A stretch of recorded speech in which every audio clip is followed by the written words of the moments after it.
পাচ্ছি না ওরে বাবা। কবে সোনার নবী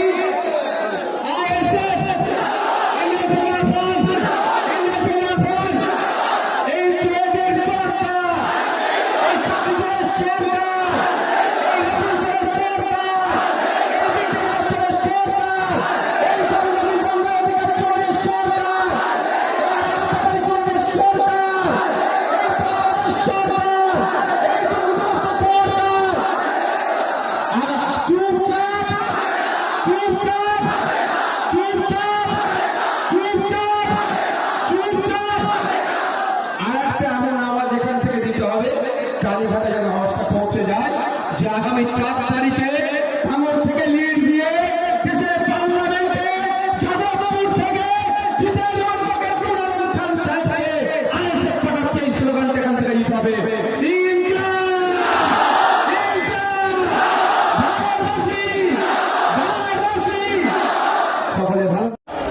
আমি বলতে চাই যারা বসে আছি আমরা নেতা নয়, নেতা আমরা দুটি যারা লড়েন